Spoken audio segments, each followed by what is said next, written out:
Welcome to Hot Takes, brought to you by 50cupstea.com, where united we sip, discuss, and learn. Join us as we dive into the hottest takes on culture, business trends, and the threads that bind us. Get ready for inspiring stories, candid conversations, and a fresh perspective on living a healthy, fulfilled life. Grab your cup and tune in. Let's get started. Hello, everyone, and welcome to another edition of 50 Cups Hot Takes. Today, a special entrepreneurial edition. Also, a very special guest, my daughter, Molly Baker-Schwartz, who's also the founder and the CEO of Indie Consulting, who recently moved back to Raleigh from New York City.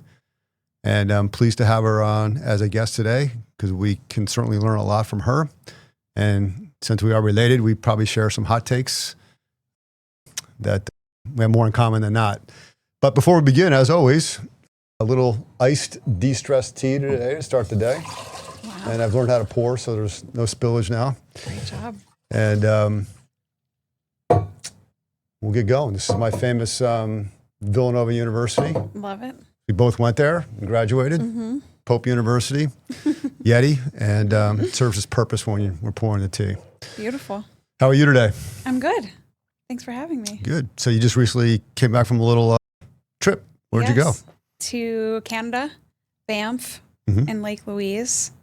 It was beautiful. 70 degrees. Wow. 40s at night. I've never felt better in my life. It was great. You weren't cold? No.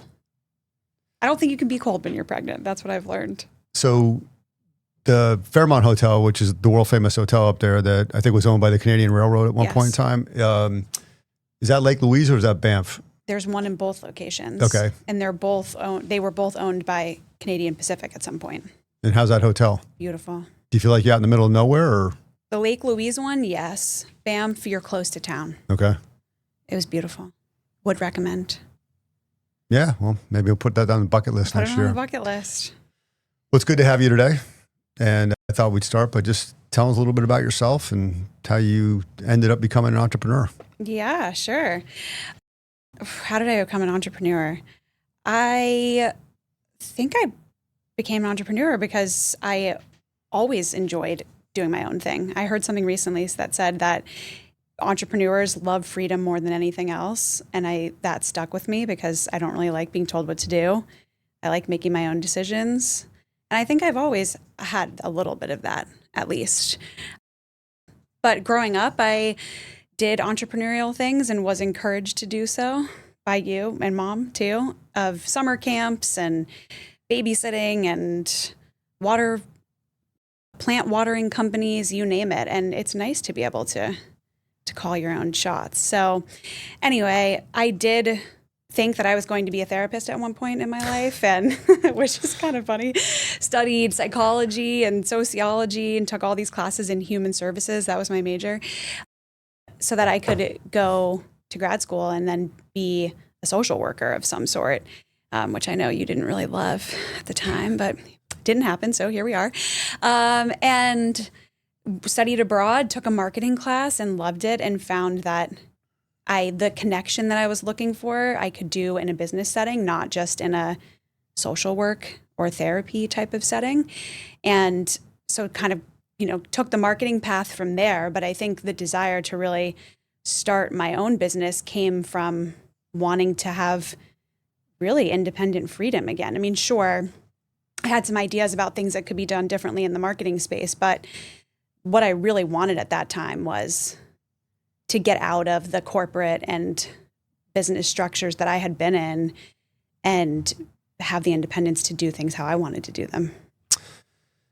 So you are in college, you're thinking about becoming a therapist, and I think you ended up getting an internship between junior and senior year at Toll Brothers, I think. Mm-hmm. And how did that happen? And then I see a lot, because I do some work at Cardinal Gibbons High School and then stay in touch with some kids that are in college now. And some of them seem to struggle, when they get out of college, there's no jobs, right? And I think the market's a little bit different than what it was maybe 3 or 4 years ago, where everybody was looking to hire entry-level people, but now that's not the case. walk us through your experience during that time and then what you did to end up getting your first job in New York City. Yeah. Yeah. So I had taken, studied abroad my junior year, taken a marketing class, found that I was very interested in it, had a great professor, like this storybook experience, and knew that I needed to try to find some sort of experience or work experience so that I could build some credibility in that space, given that's not what I studied. And Villanova had a career portal or internship portal with a ton of opportunities on it. And I think that stands true for college students today too. I know we at Indy now work with UNC and NC State, and they have similar setups. And for that specific internship, because I had a couple others as well, I just scoured that for opportunities. And it didn't matter to me what the internship was, as long as it was within marketing. And maybe sometimes now people can be too picky. Like, it doesn't matter exactly what your internship is, as long as it's something that's going to give you exposure and experience ultimately. So I found the Toll Brothers opportunity through that. And this was at the birth of social media. And it was a social media internship, which is hilarious. That was when everyone gave social to interns and said, the real marketers aren't going to do this.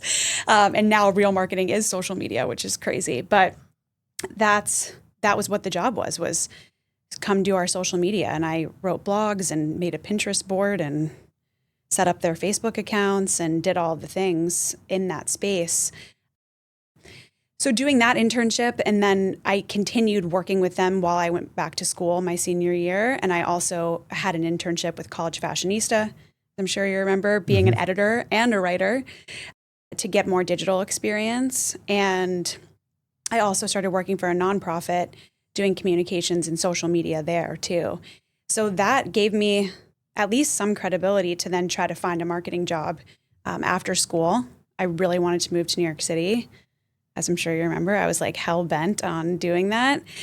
And I tried to yes, I applied to a lot of things, but also asked around a lot. I think I got the job at 360i, which was my first job out of after school, through a family friend who connected me to another person who connected me to another person. So it was a tree of people offering, or me asking, is there anyone else that you can connect me with? And 3 connections in, was able to get an interview there. So I think you have to work your network, even if it's not really your network yet, and just ask people for introductions. Yeah, well, I think one of my first hot takes is nobody is forced, I guess you could say, to work when they turn 16, 17, 18. I see a lot of high school kids that, they're not working. They're just being subsidized by their parents for money, for social stuff, or the emphasis is on athletics or it's on academics. And it drives me crazy because in 99.9% of the time, once that person graduates college, whether it's a regular degree or a higher degree, they're going to work. They're going to get a job at some point in time. So there's so many soft skills in working that you learn just by going to a grocery store and working at a grocery store, or working as an intern, or cutting grass, or whatever it is, where you're part of a team, you're interacting with other people, you pick up all these intangible skills. And it drives me crazy, hot take, that these kids aren't doing that. And what I loved about you is you always wanted to work. So speak to that. It's when you're hiring people today, are you hiring people that have never worked before? I try not to be honest, because they don't have the foundational skills, and I don't want to teach somebody that at this point. I also don't understand the mentality of who doesn't want to have their own money? Right. I wanted to have my own money when I was 10 years old. Are you kidding? That's the ticket. Then you can do whatever you want. So I never really understood that. But I do think you're 100% right. Even if it is babysitting or running summer camps or whatever it may be. I think I learned probably my client services skills when I was in high school, because I learned very early on when I was babysitting for families, if I did a little extra, I unload the dishwasher, I bring a craft for the kids, I can charge a premium rate.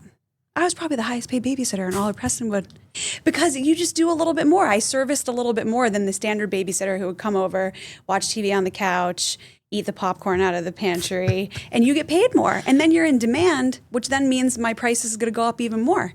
Then I could go after the big families that really had the cash. Right. You know? So I do think now when we're hiring for people, I want to know what jobs they did before their career, quote unquote. And I want to see that they've worked in different environments, restaurant, service of some sort, manual labor, because you learn different things from those types of experiences. And then if they haven't, you're less appealing. I'd rather have somebody that doesn't have perfect experience, but that has done things than, oh, I've been in grad school for the past 5 years. Well, I think also because they haven't had that experience, then to your point, you have to network, because most jobs are found through connections and they don't know how to network. And then they're afraid that they're going to be, quote unquote, bothering somebody, when in most cases, people actually want to help other people out, because they do remember when it was their turn to find a new job when they were 21 years old or 15 or 16 or whatever. They didn't know what to do. Yeah. Right. So I do think that there is it pay it forward? There's that mentality, I think, when it comes to finding a job. But if you don't have that intangible skill set to be able to talk to strangers, to be able to sell yourself a little bit, to ask for a favor, then it becomes even more hard to get a job. I agree. So that workaround, you get your job at 360, and I think to your point earlier, social media back then was a loss leader for the company, and you got tossed on a couple of car accounts, I think, and some other things. And, I was, yeah. And tell us a little bit about that and how you. Yeah. So I actually took a even crazier at the time paid social media role, which was like at its talk about infancy, where I was buying ads on Instagram, on Facebook, on Twitter. I had absolutely no experience doing this. I mean, thankfully, no one really did at that time, but I didn't know anything about paid media either. And I remember in my interview, they asked me what my experience was with advertising and with media. And I basically looked at who would then become my boss and said, I don't have any. But I am a quick learner. I'll work harder than anybody else here. And I love this space. Like, I just want to do it. I just want to be here. And she was like, okay, like that's, she told me what to say in my next 3 interviews after that. She's like, here's what the interview team's going to ask you. Here's the answers that you should give. And if you do these things, you'll get the job. And it was I thought I was being punked, right? You're like, am I being set up? Is this a test? But I figured I don't have the answers, so I might as well listen to what she said. So I answered exactly how she told me to answer, and I got the job. And I did ask her afterwards, like, why did you do that? And she was like, I don't know. I just liked you. I thought you had the qualities that would make for a good person to have on the team. And who really knows about this space yet? So I was a paid media buyer. I basically spent the first 6 months of my job, and I joke about this with people on my team today, sitting next to someone and watching her pull Excel reports and make pivot tables every single day. And it was boring as hell. But she was training me on how to do the technical basics of analyzing data, making a good report, understanding what performance indicators are. But it was really boring. But I pulled up my seat next to her, and that's all I did. I wasn't client facing. Like, I had to earn my stripes. I was working on, when I started actually buying, enterprise, national, rental car.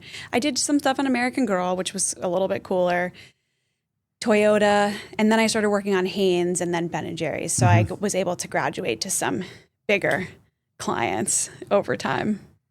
But I also, 360i, and I think a lot of agencies, hopefully offer this, kind of said, like, if you have good ideas or if you want to learn different things, raise your hand. And so even though I came in as a media buyer, I ended up doing some content creation and community management. I had a mentor on the strategy team, and I worked as a strategist for a while on a couple accounts. I got exposure to account management and worked underneath an account manager. I was volunteering for these opportunities, but I got to see so many different parts of the business that I was probably one of the best experiences that I could have had to get started. And when you first started, were you dictating to your employer when you can and can't work and what you like to do and what you don't like to do? No. You didn't? No. I thought. I mean, believe it or not, I went to the office 5 days a week, That's Monday amazing. through Friday. Everybody, because I was in New York City, it starts late, ends late. So most people wouldn't roll in till like 9:30, 10. I would get there at 8:39 because you want to be the first one there. And most people wouldn't leave until 7. If I left at 6 on a Friday, that was an early day. Yeah. And that was normal. That's what everybody was doing. It wasn't like I'm clocking in at 9, clocking out at 4:59, and I'll be here one day a week on my mandatory day in. It was a totally different mentality. How does a company create that culture?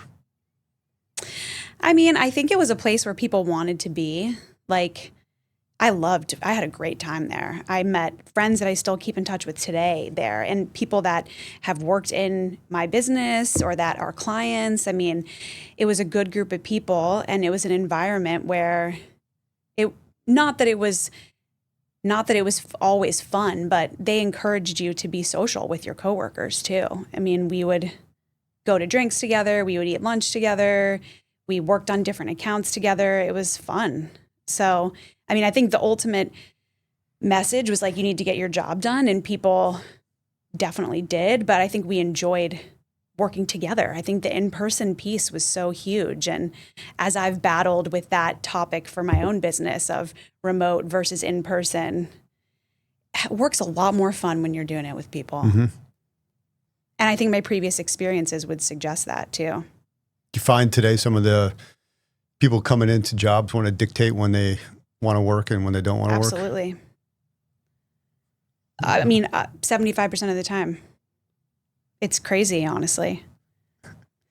And you're younger, so what's the reason for that? Like, why is that suddenly, shouldn't say suddenly, why is that more of a trend now than it was when you were coming up? I think COVID was such a hard reset for work culture because it forced everyone to operate in the complete opposite way that they've been operating in business for so many years. Like, it was all about collaboration, time in person, office time being about community and socialization, to you're going to be alone with your laptop at home, no distractions except for the 16 house chores that you're going to get done while you're there. And you can do it in your sweatpants, and you don't have to get ready, you don't have to commute, you don't have to do all these things. It was literally the polar opposite. And I think people felt empowered by that experience of like, wait a minute, I can call my own shots. And I think we still have that entitlement now of like, I want to make the decision of when I go in and when I don't go in. I want to make the decision of what I wear, of how much time I spend in the office every day or even online every day. I just think there's this entitlement. But the piece is like shocking to me is when you have a job, you're literally getting paid for your time. Guess who gets to decide what you do with your time now? The person who's paying you for your time. And people seem to forget that piece of it. Right. Which I don't really get. Yeah, I think there's a 0.25% of the 1% that have a phenomenally valuable skill, like an athlete, for example, or somebody that's got some piece of technology knowledge no one else has. They probably can call their own shots. Yeah. But everybody else, you really can't. And I think, there's that old adage that whoever has the money, controls the decisions. And that seems to, like, that's gone out the window a little bit these days. It's getting better. Yeah, but it has gone out the window. Yeah. I also think, too, it's like, since when did all of this become an individual sport? Like, work is a team sport. Right. Otherwise, none of us would have, we wouldn't have companies. We wouldn't have groups or departments, or we would just be all doing individual things. So I don't know how you can argue that it's better when you're on your laptop at home every day. I think there's a comfort in that, but it's also, I think every human has to have human contact.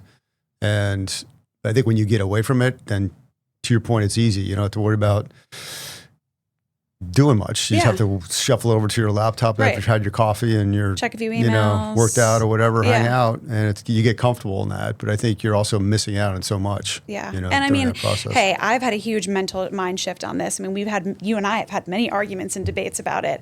I was of the ideology pre-COVID that in this digital virtual world that I bought into, that you could be this global nomad and work from anywhere and not be with a team and still get incredible work done. And I think in short periods of time, that's true, but over years, it's not true. Like, we're human Right. people at the end of the day, not computer screens. Very profound. So So you're right. Is So that what you- you wanted to hear? no, I'm not right. I just, you know, you look at all the successful companies in the world, and you know, none of them are virtual. You know, No. people are coming in every day. People Yeah. are working. Yeah. So you leave 360 to go to the client, Yes. Ben and Jerry's. Yeah, I did So you go up to Vermont, I did the unforgivable sin. lick a little ice cream, you know, hang out up there for a while. And what was it like on the client side? Totally different. It's funny. You think when you're service side or agency side that you understand what it's like to be the client. You're like, I work with these people every day. I get it. You have no idea what their day-to-day looks like and what the inside of a business looks like when you're a few degrees removed. So I thought I knew. And when I moved to Vermont and had this huge cultural shift, even of being, 25 in New York City to living in Burlington, Vermont, where there's like 3 people that are my age and people that have been working at a company for 30 years versus all these like young people that I was working with at 360i, it was a total shift. But I learned a lot. I mean, there's so much that goes into building a brand. Ben & Jerry's has done a brilliant job at that over the past 35, almost 40 years now. I learned about a business and how it operates not on a product-based level versus service-based level, which I still benefit from that experience today. And at scale too. I mean, Ben & Jerry's is part of Unilever. So having a view into an enterprise organization just gave me another layer of learning that I was able to do as well. So it was great. I definitely found it a little bit repetitive. I mean, there's annual cycles in a product-based business, especially one that's been around for a while, that, this is what we do every year. And this is how, especially when they've been around for decades, this is how we approach product launches, and we don't need to shake it up. So I came from an environment that was all about experimenting and learning and like trying new things into something that wasn't that. So that was Is that frustrating for you? Yeah. And even sometimes I would have ideas that were really good and I would get approval, but then I couldn't make them happen because it was so layered and there were so many blockers that you just kept hitting walls all the time. Yeah, and that's an art too, because now you got to be a politician, so Yes. to speak, with inside a company. And I think ultimately that's how some of these people get to the top, for because they know how sure. to work the system, right? Yeah. And I've seen brilliant people at that. Like there are people that are incredible at that. And I think that's a skill in and of itself. And I had a lot to learn in that space and did, but I like to get things done too. Mm-hmm. Like I want to operate, not just talk about it. Yeah, from a personal standpoint, what was it like living in Vermont? I mean, Vermont is its own entity. I mean, what do they say? Keep Vermont weird, or Vermonters are weird. I mean, it is a weird place. So I will say that. And I think everyone who lives there would probably agree. It was beautiful. I mean, the access to the outdoors was amazing. My life looked and my lifestyle looked so different compared to the East Village to then go there. I mean, you're in a small town. You see people from work all the time on Main Street, and you ski before more work if you want to. I mean, that's a completely different life. But I thought it was too small. I don't like, I want some variety. So that to me felt like old after a while, that you're kind of doing the same thing, going to the same places. But I met some great people that I still keep in touch with and that I would consider hopefully lifelong friends. So it was a cool challenge and I wouldn't do it differently. Yeah. So then you decided to go off on your own, Yeah. start the company, and then Yeah. you decided to live in Boston, Yeah. to do the company in Boston with no Boston clients. Correct. Okay. Correct. Yeah. I mean, that whole transition was a little clunkier than it needed to be, but I didn't think I wasn't sure if I was ready to start a company. So I like wavered, as I'm sure you remember a lot on that at the time. You were a consultant for a little while. Yeah. Right? And I was like, was still applying for full-time jobs, and I got that job at Amazon in Seattle, but then I didn't take it. And I was sort of, I wasn't all over the place, but I feel like sometimes people think that you start a company because you have this like, you're struck down by God that you have this brilliant idea that you have. And it's not really, I don't think always that clear for everyone. It's like it ends up becoming a decision, sure, but it's not like you wake up one morning and you're like, today is the day I'm starting the business. At least that wasn't my experience. So yeah, was freelancing for a little bit, applying for other jobs, and then decided, well, if I'm gonna try to get back into the services space, like I should really go for it, because why would I just kind of cruise along and half-ass it if I can give it a go? I have no reason not to. And I didn't want to go through the shift of going from Vermont back to New York, and I wanted to try another place. So I figured, why not? Boston's a good middle ground. Like I can still get access to the outdoors easily. It's a smaller city. I had a couple friends there, and yeah, went to Boston. So, I mean, in hindsight, should I just gone back to New York? Like probably, but since I ended up back there anyway, but I had a good time in Boston. Yeah, that was a good town. You were there during COVID too, I right? was. Yeah, that was an interesting experience. Yep. Sure, up there you had to wear like 40 masks to go You everywhere. did. When you were running outside, you had to wear a mask. And I mean, Another hot take. Yeah. And I was in a, 1-bedroom apartment by myself. Like I think those first 2 weeks before I drove back down here, like didn't see anyone. I was just in my apartment alone, and I'm way too social for that. So yeah, no. Yeah. No. Crazy stuff. Here's a hot take on some 50 Cups tea. Our de-stress tea is great for relaxation as it contains ingredients like chamomile, valerian root, honeybush, and dried orange. Chamomile assists in anxiety as well as the ability to help you fall asleep. Valerian root helps slow down nerve activity, which promotes for anti-anxiety. Honeybush helps calm the central nervous system, and the dried orange replenishes vitamin C reserves as well as reducing cortisol levels. Visit 50cupstea.com to find out more. Ultimately, you make the jump to basically use your freelancing as a springboard to start this company. Yes. And so tell us a little bit about the company, what it does. Yeah. All that good stuff. So when I decided that I was going to actually try to start a business, I wanted to do two things. I wanted a marketing services company that would be strategy led, because at the time, and even now to a certain extent, you can find brand strategy, you can find creative strategy, you can find media strategy, but you can't really find a group that specializes across channels, across paid, earned, owned, that will give you a strategic guidance on how to invest, how to resource, and then actually help you execute those plans too. You have to choose more specialist groups. So I wanted to be a go-to-market strategy shop first and foremost as our core service offering. And then the second piece was to be an agency that people actually liked working with. Like it felt like agency was a dirty word, which is why it's called a consultancy, because no one likes their agency, no one trusts agencies.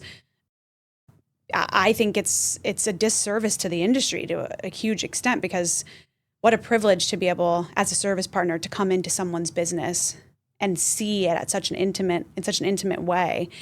But then no one ever likes each other.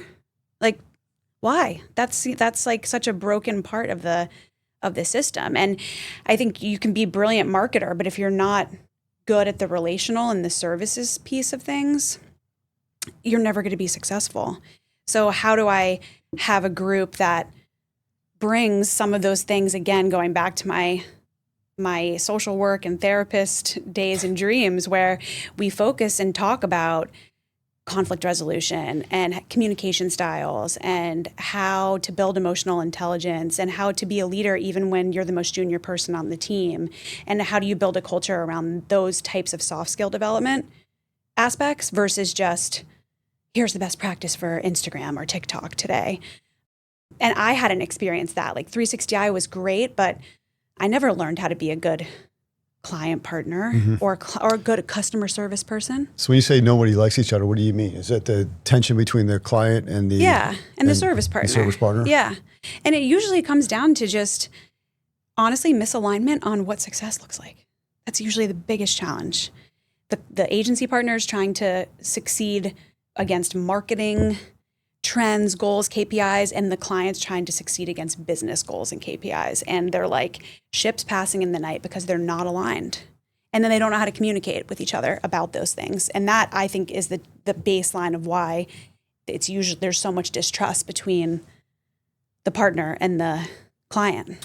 But do you go to clients and ask them for their business goals? Oh, yeah. And then that's the first part of every I'm conversation. assuming when you now. make the recommendation, here's what we're going to do to get you achieve your business goals, they don't want that in some cases. Sometimes no. Yeah.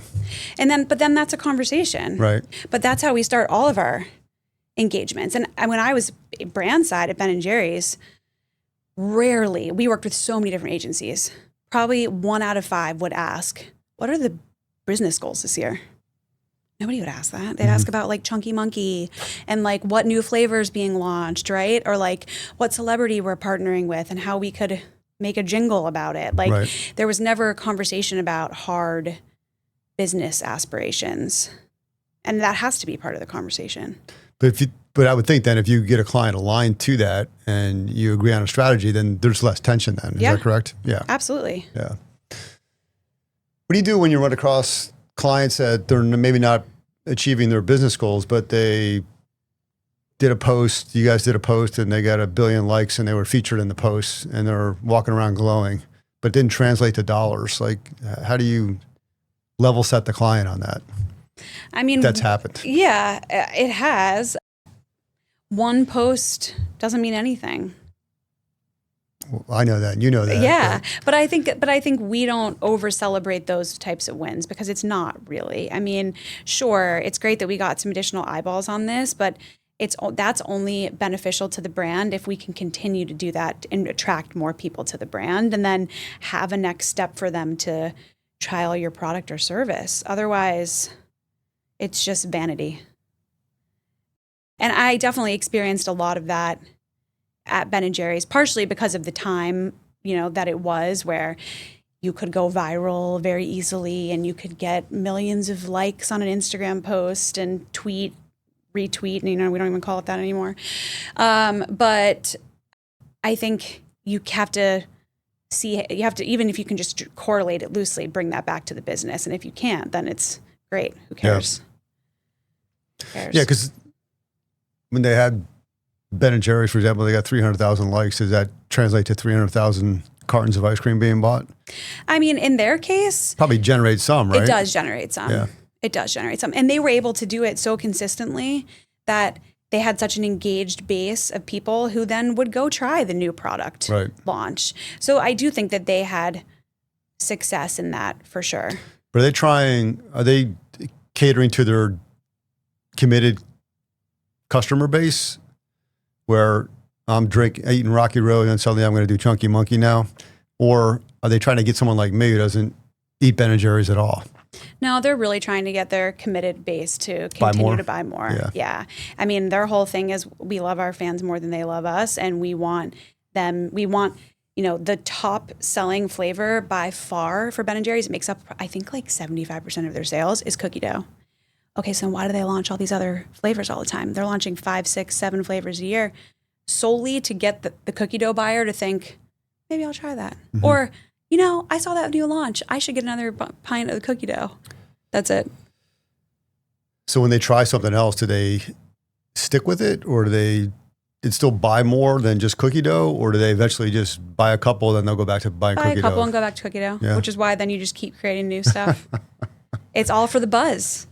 That's all it is. It's just to have news, right? Because what other news? I mean, well, I don't want to go down that rabbit hole because they've obviously tried to create other news. Right. But for a long time, the only news they had was crazy flavors. Yeah. Yeah. And then you did a great job naming those as well. So today, how many employees, where are you located, and what's your client mix look like? Yeah. So we have Total, about 40 people on the team. We have, I think, like 25 or 26 full-time employees, and then we have a lot of contract talent that we work with as well. We're based between Raleigh, North Carolina, and New York City, and have offices in both places. And we do strategy, so that's still a core part of our offering. It's our lead service. In the go-to-market space, we do some data strategy, digital strategy, audience work.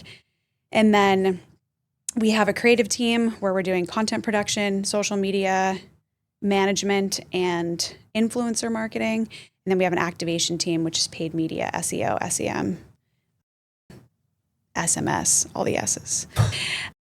And our client mix, we mostly work within the CPG space. So we've certainly dabbled in other industries over the years, but at this point, I would say 80% of our client base is in the consumer goods world. Food and bev has been really big for us over the past couple of years. Beauty, personal care, health and wellness, some supplement brands. But I would say our sweet spot is a consumer brand that's being sold across multiple purchase points. So if you are in retail, in traditional retail, online, storefront, and e-commerce, that's where we succeed. Did you ever thought you'd be where you are today 4 years ago? No. I mean, I think when I started Indie, I was like, well, let's see if I can get through a year and sustain, make more money basically than I was able to in a corporate job. And then when I was able to do that and I started thinking about building out a team, I was like, I'm just going to keep it really small, and we're going to be this collective of, 4 or 5 people and boutique and blah, blah, blah. And now, I mean, it's hard to believe what it's turned into. And someone asked me the other day, like, do you still want to be, because I had said things a few years ago, 4 years ago, 5 years ago, like, I'll never have 100 employees. We're never going to be that big. I'm not trying to take this anywhere crazy. And they're like, is that still how you think? And I was like, no, that's just what I said because I didn't think I could achieve bigger things, right? Mm-hmm. So I have no idea where it will go, but I want to keep trying. Sure. Obviously, every time you hit a milestone in a company, the work becomes different, in some cases harder. From the time that you were sub 5 million in revenue, for example, now you're above that. What are the differences? And where have you had to change through the years? I've had to change a lot. And the challenges have changed, to your point, have changed so much. I mean, the problems that I used to solve for were completely different than the problems that we have today. I think, some of the things in the early days are like very operational of how do you get your books to be as streamlined as possible, and how do you make sure that you have the right process in for onboarding a new client, and you don't, or like how do you have a scope that actually keeps to the work that you're doing and is not too specific to give people flexibility, but not specific enough where it's the wild, wild west out there. And now the problems are more about having the right people in the right seats and forecasting for the future. And yes, there are operational things, but at a bigger scale. I mean, we certainly had a period a couple years ago where we had grown a lot and some of our quality standards weren't where I wanted them to be. And so how do you establish culturally and tangibly a quality output that is reflective of what you want all indie work to look like? And that's hard to put specifics around, honestly. And how do you define that when you're offering so many different services? So I think now, now it's funny. It's like I see work go out and I'm like, oh, that's beautiful. Like it hits the quality standards, but defining that wasn't like black and white. Right. What are the threats these days? For agencies? Mm-hmm. Consulting firms. For consulting firms, I mean, I hesitate to even call us a full consulting firm. I think we're like a hybrid consultancy / agency because we do execute as well, which a lot of consulting firms don't do. I think the threats are always going to be competition. It's a very competitive space, right? Like there are 20,000 plus agencies alone in the US. That's huge marketplace. Of course, AI has entered the space, and there are things that can be done now by AI that humans used to do. I don't really view that as a threat, though, to be honest. Let's go deeper on that. Yeah, Why? that's my hot take. Because just like with the digital boom in marketing, if you use AI like we use digital to do marketing smarter, then you're going to be fine. And it's about adapting to the tools and leveraging the tools in the right way to maintain the quality of service and output that we have today, and or make it better. So I don't think it's a full replacement, because these tools are ultimately fed still by human inputs, but it's going to require a shift in how we work and in how we deliver, but it's not a replacement.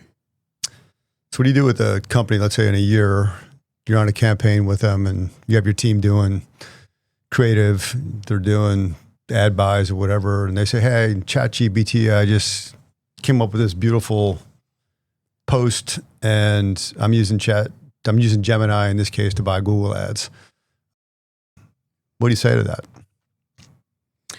Well, I would be curious to see what the output looks like, genuinely, because right now, from what we're seeing, and we're using these tools, when we let AI, for example, run an ad campaign for us, a Google ad campaign for us, it is not as effective as if we are still manually involved. Leveraging the AI, sure, but we're not just saying, flip the switch on, good luck. So I think, again, the human inputs are needed to work with AI to get it to a place where it can deliver how you want it to.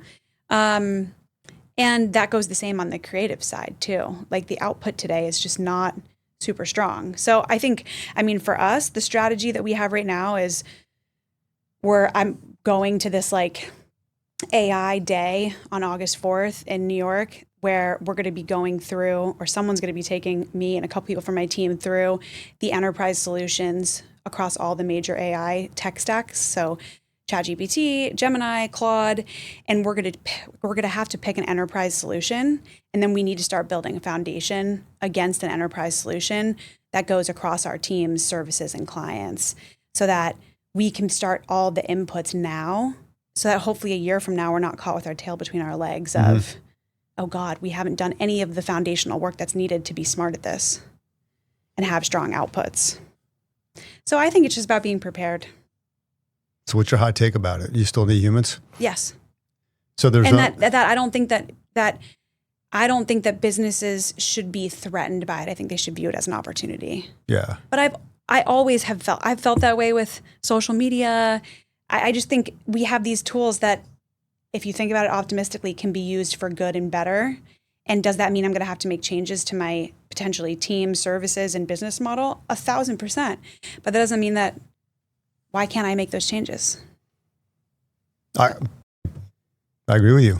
So one of my hot takes is this whole using AI for search now as opposed to the traditional search engines. And then obviously you go on DuckDuckGo, for example, and there's a little AI tool right in front. And I used it the other day, and it basically spit out the same exact stuff that Wikipedia spit out. So then I'm thinking, well, you just got because Google owns Wikipedia, right? You just got all your information from one source. So that's my hot take. Yeah.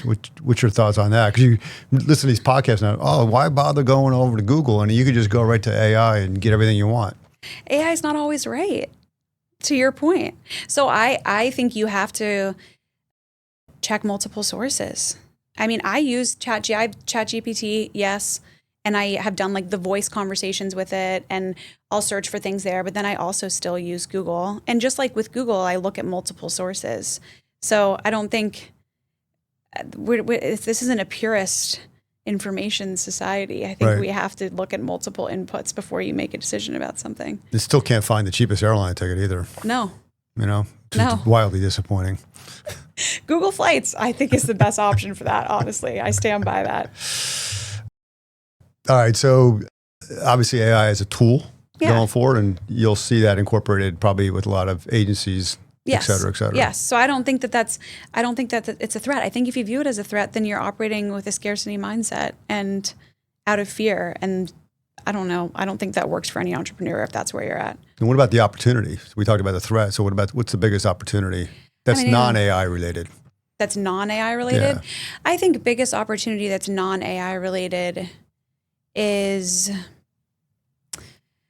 I've seen so many different takes on this recently. I mean, I think it has to be selfishly looking at your marketing toolkit across the whole ecosystem. I think that if people are willing to do that and not be so siloed in how they choose to service brands, then they'll be more successful, because there's not just one.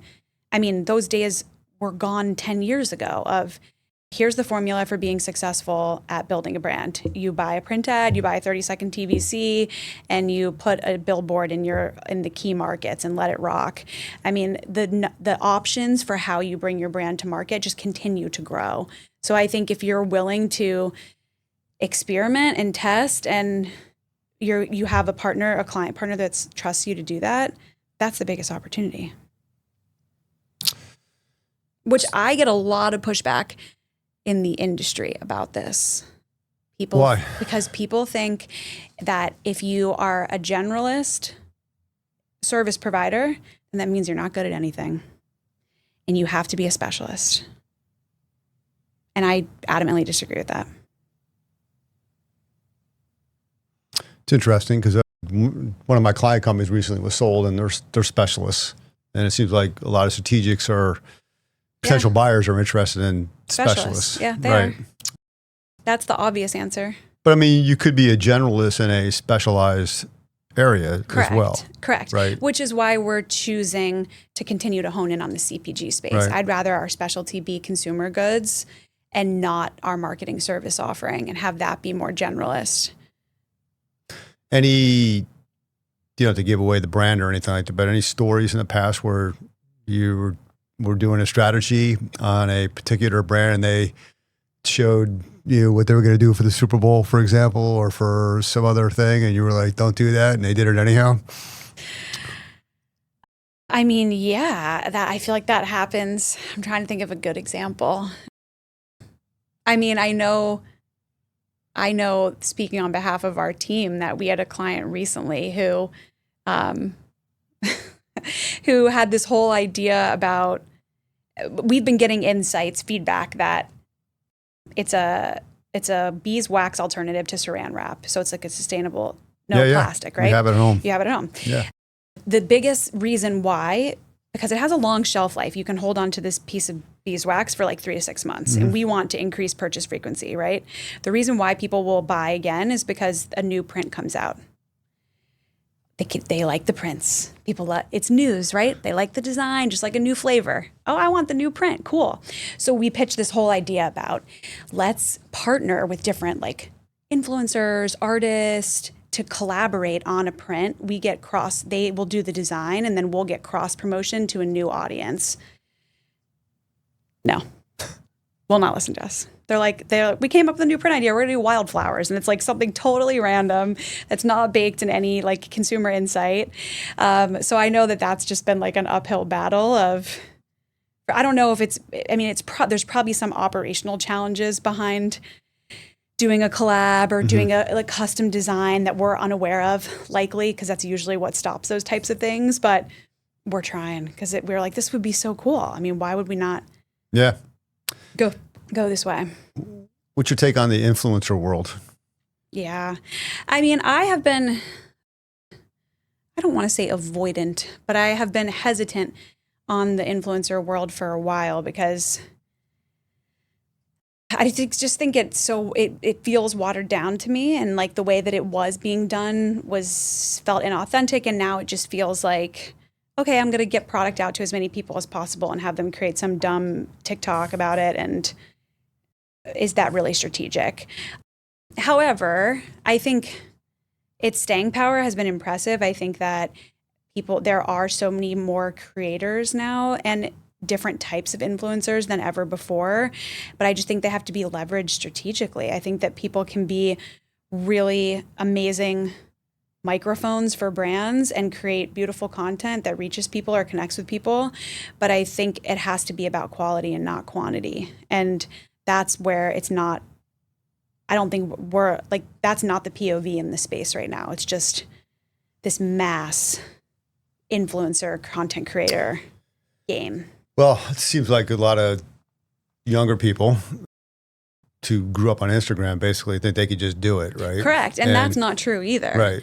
I mean, and that's part of the problem of this like quantity is that then you're getting product to people who aren't even good at this and they're charging you a premium and it's not representing your brand in a good way. It's not reaching people impactfully. It's a waste. It's complete. And it takes a lot of work to get these campaigns going. It's very manual. There's not an automated way to do this type of work right now. So I think it has to be my hot take on influencer right now is that it has to be about quality, brand fit, and frequency. I mean, think about when you are listening to podcasts and you hear the same advertisements over and over again. Well, I scroll right through them. Yeah, but if you were listening, you're not going to buy AG1 because you heard one advertisement about AG1. You're buying AG1 because you're like, holy shit, I've heard this same thing for the past 10 episodes. I guess I could try it. You know what I mean? Right. So I think consumers have short-term memories and they skip 90% of what's put in front of them. I think the same goes with influencers and content creators. There has to be a frequency play. Yeah, the thing that drives me nuts about them is that they want to be paid for everything they do. Yeah. Like everything. Yeah. And I mean, it's amazing, honestly. I think it's kind of cool to a certain extent because there's no like structure or industry practice or regulation around the pricing model or engagement. It's all, I mean, talk about the Wild West. It's a complete entrepreneurial playing field right now.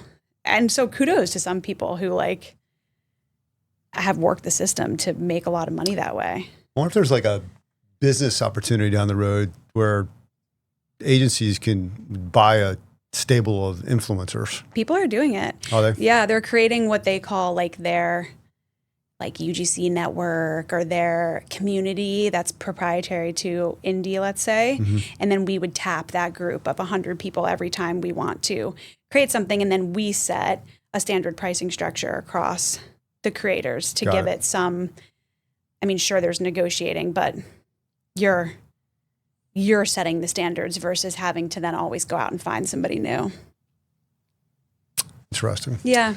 So Kat wants to start one. Does she? Yeah, in all of her free time. Kat's your sister and my daughter. Yes. Tell us a little bit about your personal situation. You love to run. You never sit still. You travel all over the place. You're expecting a beautiful baby in a couple more months. Who is Molly Baker? Molly Baker-Schwartz, sorry. Molly Baker-Schwartz. Yeah, I mean, I love experiencing new things and moving, really. That's probably the basis of me as a human being. So I love to travel. I love to try new food. I love to ski, run, hike, bike. I love racing. I did my first half Ironman last year. I want to do a full. We did like our Die with Zero bucket list planning when we were in Canada these past few days. And I'm going to run 7 marathons in 7 continents. I'm doing it. So I have a lot of big challenges / like things that I think would be fun to do just for the sake of doing it. So you've done 5, right? Marathons? Yeah. I've done 10. No, 5 continents. Oh. No, you haven't. No, I haven't. You've only done 3? No. Europe? I've done 4. US? Yeah. South America? Yeah. When did you do South America? Patagonia. Where? Patagonia. In Chile. You ran the marathon down there. Oh, no, I haven't run a marathon there. Yeah. No. Oh, where I've run marathons. Yes. Yeah, I've only run marathons in 4 continents, yeah. What's the 4th? 3. What are the 3? I've run marathons in Europe and North America. That's 2. Yeah, I know. That's it. Oh, So you got 5 to go. I got 5 to go. Yeah. Yeah. Yeah. Okay. Yeah. All right. But have you seen this? Just want to make sure I wasn't losing my mind. Have you seen this, that it's 7 marathons, 7 days, 7 continents? I did see that. Yes. Yeah. That's pretty impressive. Yeah. Sounds cool. It seems like you would not be able to enjoy the experience, though. No, I think you would. It just would be, it's type 2 fun. There's no way, because you're on mile 15 and you're in Asia and you're thinking, oh my God, I got to finish this in the next hour and a half, 2 hours, and I got to get on a plane and I got to get down to Antarctica because tomorrow's, it's like. It's type 2 fun. Do you know what type 2 fun is? Not being able to enjoy type 1 fun? Yeah. Okay. It's like type 2 fun is like, this is miserable, but you get joy out of it. That's type 2 fun. Okay. Sounds like a lot of fun. So, what are your 3 primary hot takes in life? My 3 that you've primary never hot solved? takes in life. Yeah. Well, my first one is that men should never wear flip-flops unless they're near a very large body of water. Ooh, okay, why? Because we don't need to see your toes. And we don't need to see you flip-flopping So why do you around. guys all buy Slides are fine. Birkenstocks for Birkenstocks everybody? are fine. But I don't want to hear the flop. Okay. It's All right. sloppy. So Something more structured. your husband lost his Birkenstocks on the beach Yeah. a few weeks ago. Well, I figured out what happened. In our community, there's a Barney Fife-like beach patrol that they Okay. started right after the 4th. They literally, anything that's not next to a human, Gets taken. let's say 6:30, 7 o'clock at night, they come up with their little gators and they pick it up and dump it in the back. So everybody's belongings, I think, are stacked in a giant warehouse in Brunswick County at this point in time, That's great. where the Birkenstocks are probably sitting there Yeah, at this we point were in like, time. is Uncle Fred from the beach walking around in the Birkenstocks No. right now? No, They're in a warehouse. They're in a garbage can or they're in a warehouse right now. R.I.P. So no flip-flops. No flip-flops. All right. What No else? flip-flops. Other hot takes. There should never be carpet at an airport. just Rip it wanna- up, put tile down. For the love of God, we all have rolly bags. Why do we have carpet? If you have a soundproofing issue, find another way to solve it. I feel very strongly about this. The Calgary airport in Canada, tile only, spectacular. Made my day. It's interesting. I don't know. Maybe You've never thought about that, Maybe have all the you? American airports use the same contractor. I mean, it's got to go. It makes no sense. Also, it's not clean. No, it's disgusting. And it makes if you think about it, what sense does it make in today's day and age to have carpet at airports? It doesn't. The only possible thing I think of is sound. It's just cheaper than doing soundproofing Well, everywhere. find another way.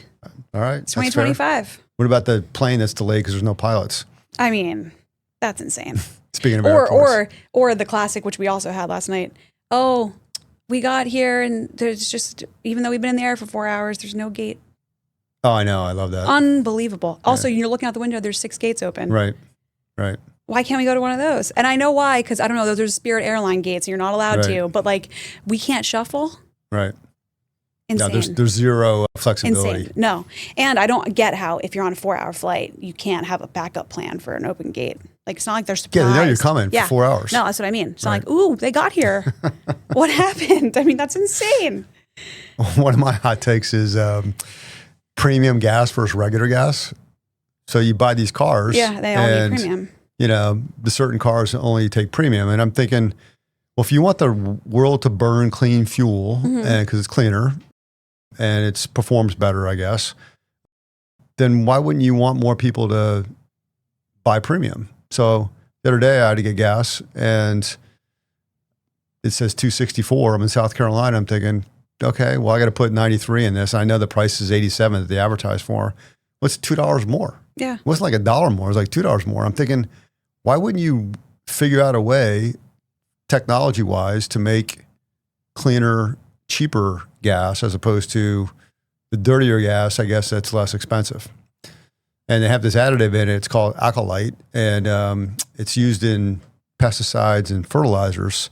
So basically, we're eating indirectly the primary ingredient in premium gas to make it no knock and make it burn cleaner.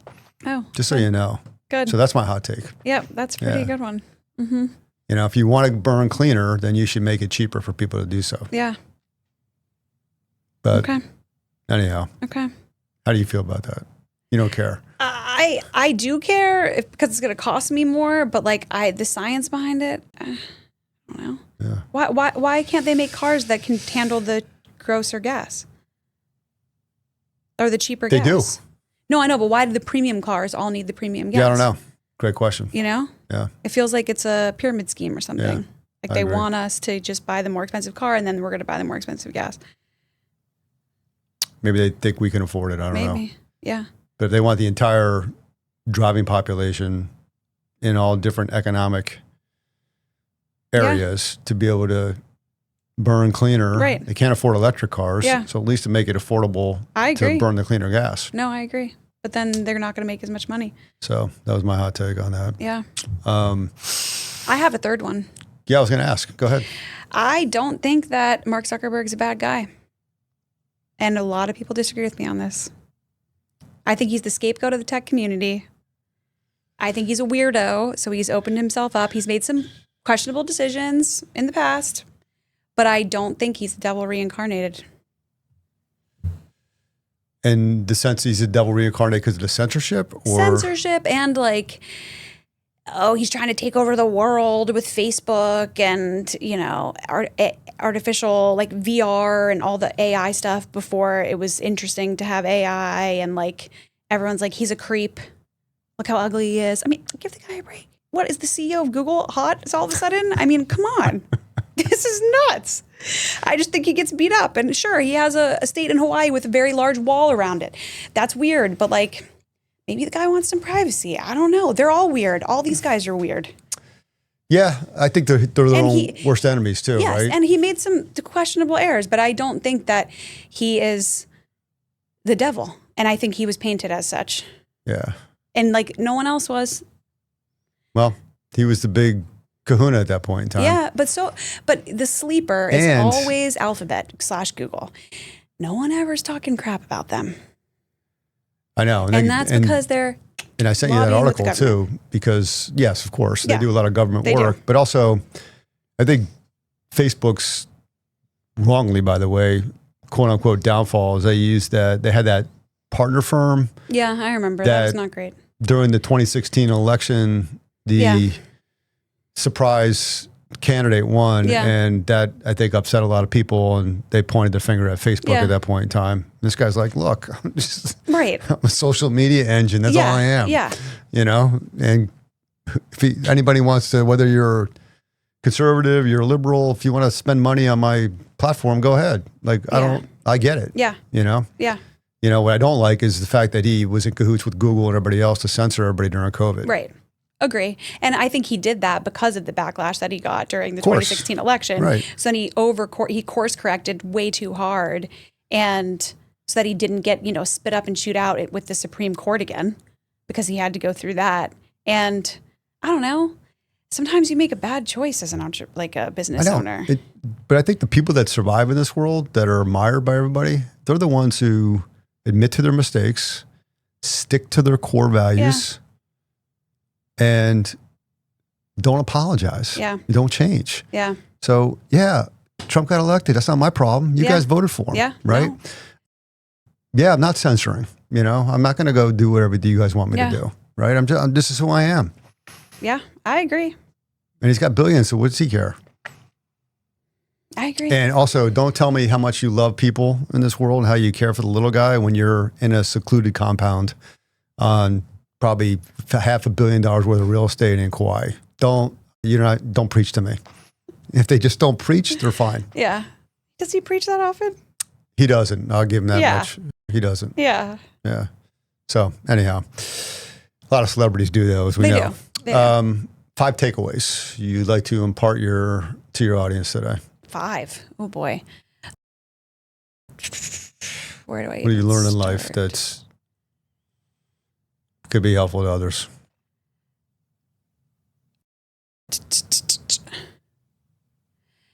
I mean, raise your hand for more opportunities. Things aren't going to be given to you. You have to ask for them. And I don't think that that's the mentality a lot. I think people wait for things to come to them versus trying to get them to speak up.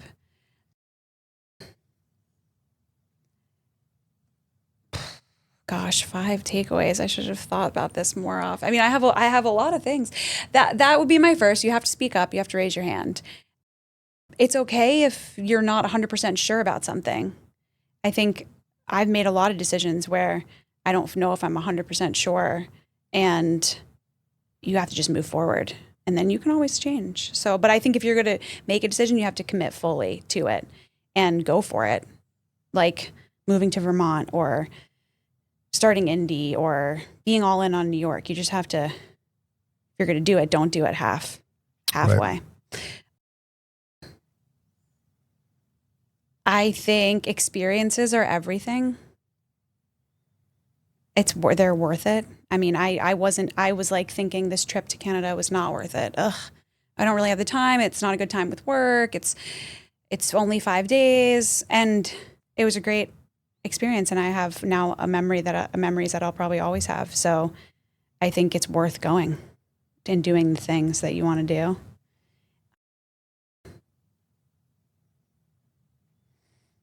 I don't know. Those are my 3. If you only got 3, it's fine. We're going to go with 3. Yeah.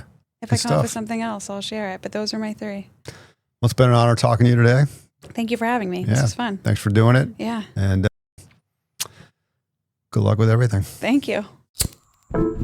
Thanks for joining us on Hot Takes 50 Cups.